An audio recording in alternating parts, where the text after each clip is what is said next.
नमस्कार, स्वागत आपका। मैं हूं आपके साथ अनंत त्यागी। मौत के 4 महीने बाद आज बीजेपी कार्यकर्ता अभिजीत सरकार का शव कोलकाता में बीजेपी के दफ्तर लाया गया। 2 मई को चुनाव नतीजे आने के बाद अभिजीत सरकार की संदिग्ध हालत में मौत हो गई थी और तब से अभिजीत सरकार का शव मोर्चरी में रखा हुआ था। अभिजीत सरकार की मौत की जांच के लिए हाईकोर्ट और सुप्रीम कोर्ट में भी सुनवाई हुई थी। बीजेपी का आरोप है कि टीएमसी के कार्यकर्ताओं ने घर के बाहर उनकी हत्या की थी। जिस समय अभिजीत सरकार का शव उनके घर पहुंचा, बड़ी संख्या में बीजेपी के कार्यकर्ता वहां मौजूद रहे। इस दौरान अभिजीत सरकार अमर रहे के नारे भी लगाए गए। इस मामले की जांच फिलहाल सीबीआई कर रही है और यह जांच की जा रही है कि क्या राजनीतिक हिंसा में अभिजीत सरकार की मौत हुई या उसके पीछे की वजह कोई और थी। 2 मई को चुनाव के नतीजे आने के बाद जिस वक्त पश्चिम बंगाल में टीएमसी की सरकार बनी, यह आरोप है कि उस वक्त टीएमसी कार्यकर्ताओं और टीएमसी समर्थकों के द्वारा बंगाल के अलग अलग हिस्सों में अलग अलग विधानसभाओं में राजनीतिक हिंसा की गई। और इसी मसले को लेकर के बंगाल बीजेपी अध्यक्ष से बात की टाइम्स नाउ संवाददाता ने। 4 महीने बाद बॉडी को हैंडओवर किया गया है परिवार के पास। 2 मई को सबको पता है अभिजीत सरकार की मौत कैसे हुई थी। कोर्ट में मामला चल रहा था, सुप्रीम कोर्ट में मामला चल रहा था। 4 महीना लगा बॉडी आने में। देखिए, अभिजीत सरकार की हत्या सारे आम चौराहे पर पीट पीट कर मारा गया। पोस्टमार्टम हुआ, उसमें भी हेराफेरी हुई है।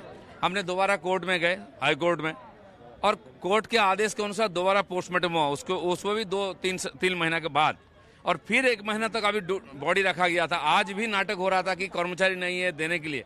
हमारे नेता गए जो श्रद्धांजलि देने, उनको रोड मैंने गेट पर रोका गया है। हमारे कार्यकर्ताओं के साथ पुलिस वाले हाथापाई किया है, जहां तक संभव रोकने का प्रयास किया है। जबकि मुख्यमंत्री घोषणा कर दी थी कुछ भी हुआ नहीं है। 50, 55, 60 कार्यकर्ता की हत्या होने के बाद भी मुख्यमंत्री बोलते कुछ नहीं हुआ है। तो सीबीआई के सामने सारा विषय आएगा। हमने कोर्ट गए थे, कोर्ट ने निर्णय लिया है कि इनका इंक्वायरी होनी चाहिए। वो चल रहा है, मुझे लगता है कि सबको न्याय मिलेगा।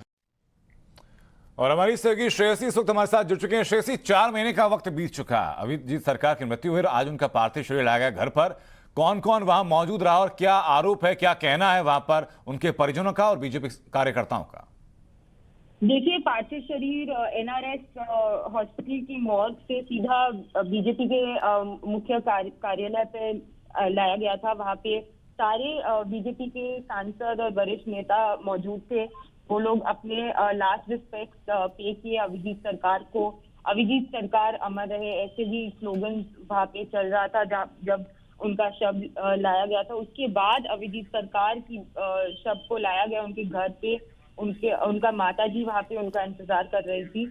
उसके बाद अभी लास्ट राइट्स के लिए क्रिमेटोरियम लिया गया है, शमशान घाट की तरफ गया है हॉस्पिटल। बट अभी तक जो बीजेपी की कहना है कि जितना भी पोस्टपोल वायलेंस के मामले दर्ज हुए थे वो अभी सीबीआई एसआईटी के अंदर है। कोर्ट मॉनिटर्ड इन्वेस्टिगेशन चल रहा है। तो कहीं ना कहीं उनको आशा है कि जो न्याय है उन्हें मिलेगा। लेकिन इसके अलावा अभी सीबीआई जो है अभिजीत सरकार की जो मौत हुई थी 2 मई को इलेक्शन रिजल्ट आने के बाद, वो अभी कार्रवाई कर रहे हैं सेंट्रल ब्यूरो ऑफ इन्वेस्टिगेशन। बिल्कुल, शुक्रिया श्रेयसी रे आपका हमसे जुड़ने के लिए और जानकारी पहुंचाने के लिए।